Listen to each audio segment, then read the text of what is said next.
Hai, Assalamualaikum dan salam sejahtera. Saya Sharifah Nur Rashikin, wakil daripada kumpulan 1. Saya ingin menanyakan soalan, bagaimana untuk mengenal pasti suatu bahan multimedia itu bersesuaian dengan kanak-kanak ID? Untuk soalan ni saya ada 4 tips. Yang pertama ialah penggunaan warna yang jelas bagi bahan multimedia itu. Warna tu jelas, cantik dan menarik jadi murid tertarik dan dia akan berikan perhatian kepada bahan multimedia tersebut. Kedua ialah teksnya jelas. Kalau kita ada gunakan font tu mudah dibaca dan perkataan juga mudah untuk murid faham. Jadi dia akan tertarik kepada tugasan atau apa saja yang perlu dilakukan dengan bahan multimedia itu. Interaksi pun boleh berlaku.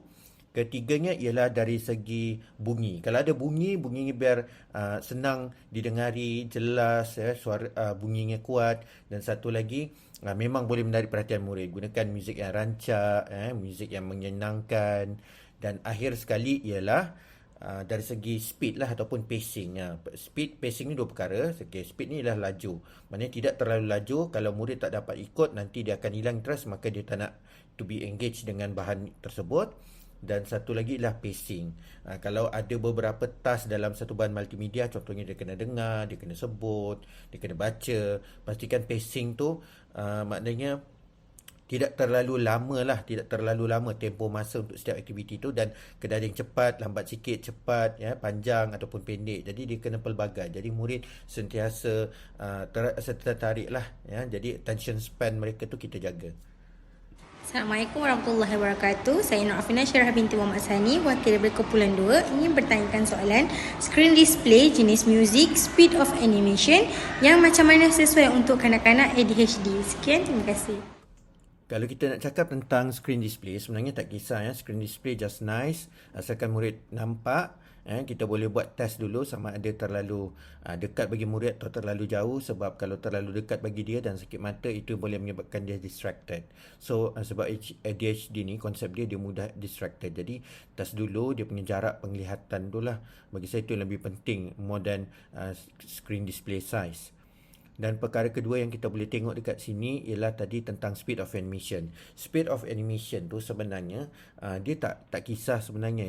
It's not really about the speed, tapi lebih kepada all the other factors. Macam kalau dia ada animation tu, does it come with the sound, activity, something that murid boleh buat bersama. Contoh kalau animation tu kata okey semua angkat tangan, jadi dia rasa engage, dia pun nak angkat tangan. Maknanya ada benda yang melibatkan dia. Bukannya dia merely tengok saja. Kalau dia tengok animasi tu dari mula sampai habis untuk masa yang lama, walaupun animationnya laju ke apa, dia akan rasa macam bosan. Dia sebenarnya ada sound, ada engagement. Engagement tu penting. Content animation tu lebih penting berbanding speed dia. Jadi tak ada specific way nak kata speed tu kena 2 kali, 3 kali, bukan pasal cepat atau lambat, tapi setiap animation tu dia ada bunyi, kejap masuk bunyi, kejap masuk aktiviti fizikal, kejap dia bertanya orang tu macam berbual. Jadi murid rasa dia terlibat dengan komunikasinya bersama dengan bahan tersebut. Hai, Assalamualaikum. Nama saya Nur Fatimah Zahra binti Syafi'i. Saya wakil kumpulan 3. Kumpulan kami ingin bertanyakan soalan bagaimana cara hendak memilih warna latar belakang yang sesuai, serta apakah font dan saiz yang sesuai untuk kanak-kanak ADHD. Okey, itu saja. Sekian, terima kasih. Bagaimana memilih latar belakang yang sesuai untuk bahan multimedia untuk murid ADHD. Okey, kalau kita bercakap tentang gambarnya kena jelas dan tidak distracting. Murid nak fokus kepada gambar belakang ke ataupun sebenarnya teks yang kita nak tunjukkan.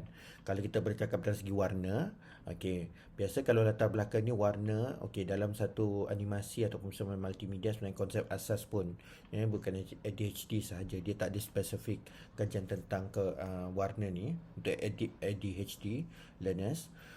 So basically untuk readability, untuk visual yang jelas, yang rata-rata sesuai lah, especially kanak-kanak sebenarnya dia ada satu saja warna premier, warna yang betul-betul terang macam merah ke biru ke, kemudian diikuti oleh warna sekunder yang mungkin warna bercampur ataupun light tone.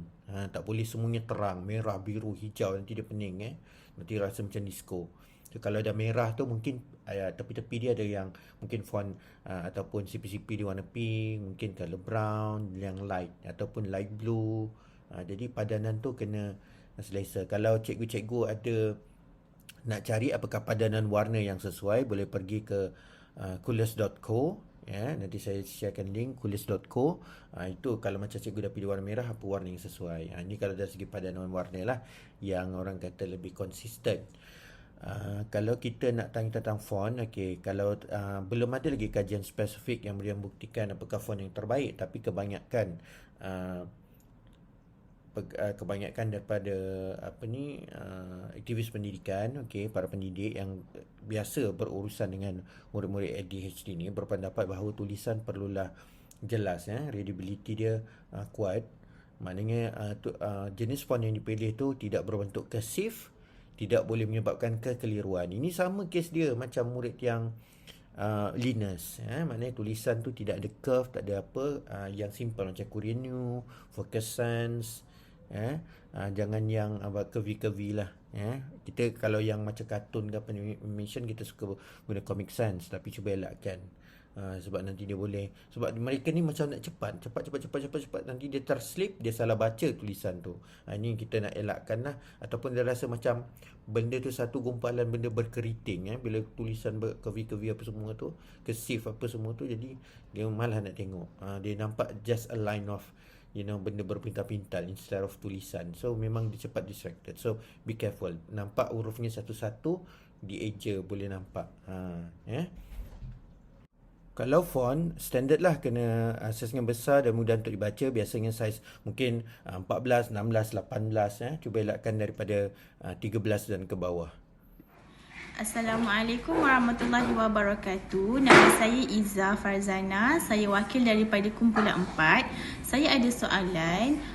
Berapa lama masa yang diambil oleh kanak-kanak ADHD untuk kekal fokus terhadap bahan multimedia interaktif? Sekian, itu sahaja. Untuk kanak-kanak ADHD ni, untuk kekal fokus kepada bahan multimedia, disarankan lebih kurang 5 minit lah, tak boleh lebih daripada 5 minit. Dia bergantung kepada objektif pembelajaran pada hari tersebut. Kalau tugasnya adalah untuk mendengar cerita, untuk dia memahami jalan cerita contohnya lah, kita tak pasti. Maknanya jangan cerita tu terlalu lama lah, lebih daripada 5 minit. Kalau dia kena diberikan tugasan atau aktiviti dalam bahan multimedia tu, ada mengajak murid untuk beraktiviti fizikal, contohnya dia kena bergerak, melompat.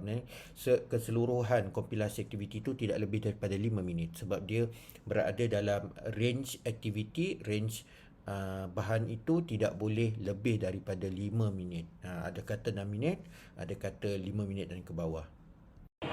Good morning, Coach Harry. Soalan daripada saya adalah, contoh apakah elemen multimedia mampu menarik perhatian pelajar dengan ADHD? Itu adalah soalan daripada saya. Terima kasih. Soalan ni lebih kurang soalan yang pertama tadi. Saya takkan sentuh lagi apa dia benda-benda ataupun elemen-elemen seperti teks, audio dan mungkin video, dia punya visual tu saya takkan sentuh lagi lah. Tapi saya akan sentuh lebih kepada apakah yang menjadikan bahan multimedia itu sangat-sangat dihargai, sangat suka untuk murid gunakan atau berinteraksi dengan. Okey, pertama sekali ada elemen fun. Seronok, dia rasa seronok, mungkin ada elemen ketawa, terhibur, yang benda-benda yang murid memang suka pada usianya. Mungkin mereka sukakan kartun, mereka sukakan mungkin perlumbaan, mereka sukakan gerakan fizikal, mereka sukakan mungkin ada chief ataupun mungkin bunyi-bunyi tertentu, bunyi-bunyi letupan, bunyi-bunyi orang ketawa riang. Jadi maknanya elemen fun tu ada. Kedua adalah elemen yang dekat dengan mereka. Maknanya konten itu dekat pada mereka, sehari-hari adalah familiar bagi mereka. Jadi bukan konten kalau benda tu baru tapi masih boleh familiar dengan mereka. Dan yang ketiga ialah mereka ada engagement, ada macam seolah interaksi direct kepada murid tu. Contohnya macam, okey, hari ni awak dah bangun pagi? Jadi mereka pun rasa macam nak jawab, dah bangun. Jadi dia bukannya macam, pada suatu hari Amy berjalan ini dan seterusnya. Jadi dia macam dengar saja, dia pasif, dia jadi passive listener. Kalaupun kita ada bahan multimedia tentang cerita, mungkin boleh persembahkan dengan gaya seolah-olah Aminah pergi berjalan ke satu gua. Bagaimana dengan anda? Okey, berapa lamakah tempoh perjalanan? Berapa lama anda ambil masa untuk berjalan ke tempat ini? Jadi dia pun terasa macam dia ada cara dia nak menjawab, sama ada secara lisan, bertulis, bergantung kepada aktiviti pada hari tersebut. Assalamualaikum warahmatullahi wabarakatuh. Saya Atasha, wakil daripada kumpulan 6. Baiklah, saya ada satu soalan yang diajukan daripada kumpulan saya, iaitu adakah dengan membina bahan multimedia untuk kanak-kanak ADHD ini, simptom mereka ini dapat dikurangkan? Jika ya, bagaimana ini dapat dikurangkan ataupun dapat mengurangkan simptom tersebut?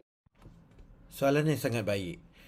Penting untuk kita tahu bahawa murid yang ada ADHD ni ADHD ni sebenarnya medical condition yang hanya boleh dirawat dengan kaedah perubatan, dengan cara perubatan, maka pembinaan bahan multimedia sebenarnya tidak dapat membantulah.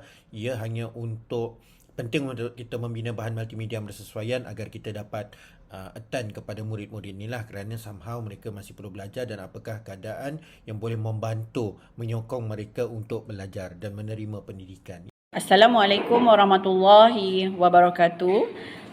Saya Nurul Atikah binti Syafi'i dari kumpulan 7. Ingin bertanya sedikit kepada coach tentang apakah perisian atau software yang sangat mudah digunakan bagi membantu guru atau ibu bapa bagi membina bahan multimedia untuk kanak-kanak yang mengalami ADHD. Okey, terima kasih. Buat masa ni, aplikasi yang boleh saya recommendkan lah sangat iaitu aplikasi Canva. Sebab dengan Canva ni kita boleh buat satu slide presentation, kita boleh masukkan pelbagai grafik menarik, font menarik, dan ada banyak sangat template dalam tu, comic strip, presentation untuk bersifat education, banyak sangat dalam tu. Dan anda juga boleh masukkan sound, anda juga boleh masukkan macam-macam lah animasi video. Jadi satu yang baik lah. Suka juga saya nak sebutkan dekat sini bahawa jangan lupa bahawa kita juga boleh setkan timer, letakkan timer dalam presentation kita. Masukkan juga elemen-elemen seperti bunyi tepukan gemuruh kalau mereka menunjukkan behavior yang sepatutnya, menunjukkan menunjukkan satu kelakuan yang baik. Kita juga boleh bagi reward. Benda-benda ni sebenarnya membantu dalam murid itu berinteraksi dengan bahan multimedia dengan baik dan berkesan. Assalamualaikum warahmatullahi wabarakatuh. Saya Alia Izanti binti Wan Sulaiman daripada wakil kumpulan 8. Saya ingin bertanyakan, apakah elemen video yang menarik perhatian kanak-kanak ADHD ni yang perlu kita letakkan dalam sesebuah video interaktif yang kita nak buat, ataupun boleh ke coach tunjukkan beberapa aplikasi yang boleh memudahkan kami untuk buat merangka satu game daripada aplikasi tu untuk kita buat satu aktiviti bersama kanak-kanak ADHD. Terima kasih. Contoh video. Sebenarnya mana-mana video pun boleh guna. Konsep asas untuk bahan multimedia untuk murid ADHD ni sama saja, iaitu tak boleh lebih daripada 5 minit. So boleh gunakan apa saja video, dan video tu cepat ceritanya. Tak terlalu dialog yang panjang, terlalu animasi yang panjang. Pendek saja dia punya segmen-segmen tu.